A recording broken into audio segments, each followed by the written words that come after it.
metals atau logam dasar, kemudian besi, ya, manufacturing produk lah itu sekitar 16%-an.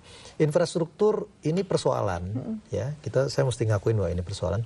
Tetapi justru karena ini persoalan, itu justru sebetulnya ruang buat investor. Karena infrastruktur masalah, itu orang melihat bahwa mereka harus invest ke sana. Jadi kalau lihat dari perimbangan, sekarang saya mulai melihat sudah ada keseimbangan antara mining atau natural resources dengan manufacturing. Tapi Pak Khatib, bahkan ada orang mengatakan tadi katanya mining paling besar, tapi sekarang kan sektor mining boleh dibilang sudah tidak terlalu seksi lagi begitu.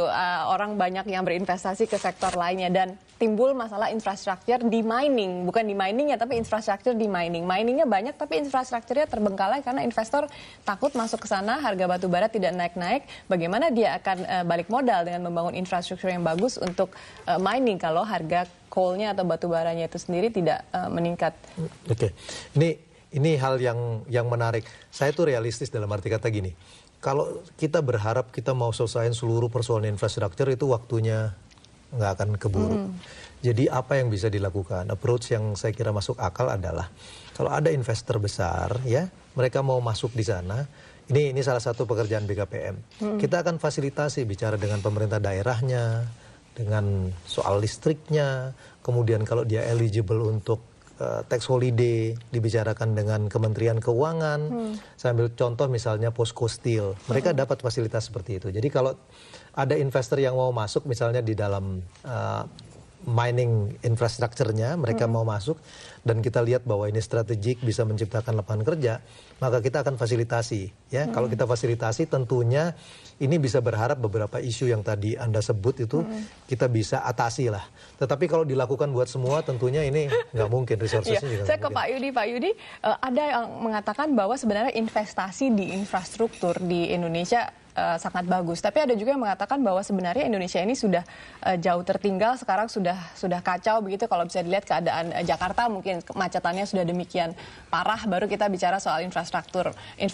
Kemudian airport kita, bandara, kapasitasnya sudah melebihi jumlah pengunjung, sudah melebihi kapasitas yang seharusnya. Padahal kalau kita lihat bercontoh kepada negeri lain, katakanlah Cina dulu dia mentargetkan GDP per kapitanya akan di level 3.500 di tahun 2011.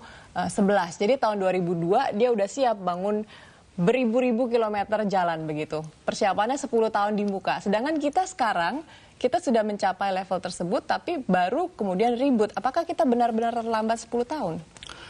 Kita harus lihat ke belakang setelah krisis ya. Ketika sebelum krisis kita bangun infrastruktur banyak. Tapi setelah krisis sampai dengan tahun 2004, boleh dibilang pembangunan infrastruktur berhenti sama sekali. Pertambahan jalan tol dalam periode tersebut hampir nol. 2005 kita baru mulai mengaktifkan lagi pembangunan infrastruktur. Tapi kan merubah birokrasi, menggerakkan yang mesinnya yang tadinya diam. Kalau dilihat memang kebutuhan investasinya kan di situ Pak Yudi. Ya? Kalau dilihat kebutuhan investasinya sebetulnya ada di situ. Ya sejak tahun 2004-2005 saya pikir pemerintah yang baru sudah memikirkan itu. Tapi masalahnya di kertasnya ada semua, implementasinya tidak segampang yang diperkirakan banyak orang. Kalau Anda lihat master plan percepatan dan perluasan pembangunan ekonomi Indonesia, di situ kelihatan sekali rencana pembangunan infrastruktur yang mantap lah.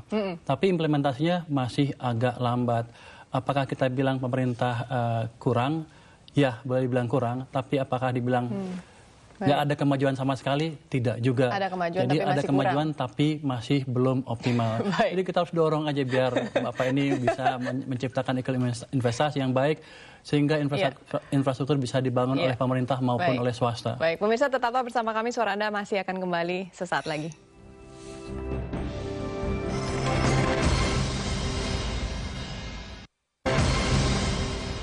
Terima kasih Anda masih bersama kami. Saya ke Pak Khatib, langsung Pak Khatib, tadi kan kita sudah berdiskusi mengenai bagaimana sebenarnya pemerintah berniat, ada niat baik begitu dari pemerintah untuk melancarkan investasi di katakanlah infrastruktur yang paling penting ya, tapi terjebak lagi-lagi ada masalah birokrasi. Kemudian kalau dikaitkan dengan birokrasi, koordinasi seperti apa yang akan dilakukan oleh BKPM ini, karena BKPM itu bukan yang mengeluarkan instruksi begitu, masih ada ketergantungannya kepada kementerian. Ini pertanyaan paling penting ya, makanya saya kira kita itu realistis dalam arti kata Kalau kita mau rubah polisinya nggak mungkin karena itu ada di kementerian lain, ya. Yang bisa dilakukan itu dua hal. Satu, komunikasi dengan kementerian, bukan hanya kementerian, pemerintah daerah itu menjadi penting. Kemudian yang kedua, kalau mau membuat sesuatu itu yang paling baik adalah dengan showcase. Jadi saya ambil contoh misalnya kasus Posco Steel, ya. Itu karena investasinya besar, kita bicara mengenai 6 billion US dollar, ya. Maka kemudian BKPM coba untuk bicara dengan Kementerian Keuangan mengenai fasilitas tax holiday. Ya, kita coba untuk perjuangkan mereka bisa dapat. Kita bicara dengan pemerintah daerahnya untuk lahan. Kita bicara, jadi kemudian kita fasilitasi. Jadi bekerja seperti apa ya namanya, satu lembaga yang menjamin bahwa investasi itu bisa dijalan. Nah, tentu ini nggak bisa dilakukan buat semua. Jadi makanya saya bilang, perlu showcase itu yang dengan begitu kita bisa punya kasus di mana investasi itu bisa jalan. Dan ini adalah contoh yang paling baik saya kira untuk marketing. Jadi kalau tadi isu yang tadi Frida bilang mengenai infrastruktur nggak jalan, kita coba selesaikan satu persatu, case by case gitu. Tetapi nggak bisa across the board tentunya. Pak Yudi, selain BKPM yang katakanlah marketing begitu agar asing investasi ke Indonesia, sebenarnya apa sih yang bisa dilakukan oleh instansi-instansi lainnya atau katakanlah dari perusahaan-perusahaan publik begitu dengan performance mereka? Anda melihatnya selama ini sudah maksimal belum? Dalam hal investasi infrastruktur, kalau kita lihat begini, perlu koordinasi yang kuat di kementerian sendiri. Jadi bukan hanya jualan aja, tapi barangnya juga harus bagus. Dalam keadaan seperti sekarang, ketika banyak sekali proyek, mungkin ribuan di pipeline, mereka harus pilih satu atau dua yang besar seperti Pak Khatib tadi, dan kerja mati-matian sampai satu yang dua besar itu betul-betul jalan. Kemudian program proyek-proyek yang lain akan mengambil contoh satu dua yang tadi, sehingga mereka nggak bingung kerjain seperti apa. Sekarang kalau ada banyak sekali target, pemerintah juga agak pusing kelihatannya yang mana yang dibereskan duluan. Saya pikir pilih satu dua yang besar, selesaikan itu dengan baik.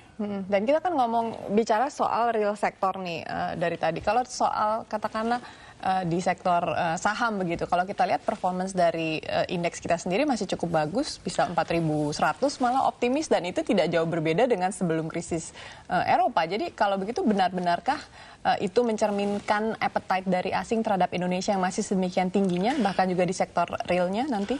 Kalau kita lihat pergerakan ekonomi kita sampai dengan bulan Juli kemarin apa sekarang ya, itu kelihatan belum ada tanda-tanda perlambatan yang signifikan. Jadi itu pasar modal biasa menggambarkan keadaan fundamental perekonomian. Investor asing dan domestik pun melihat dengan teliti pergerakan fundamental ekonomi.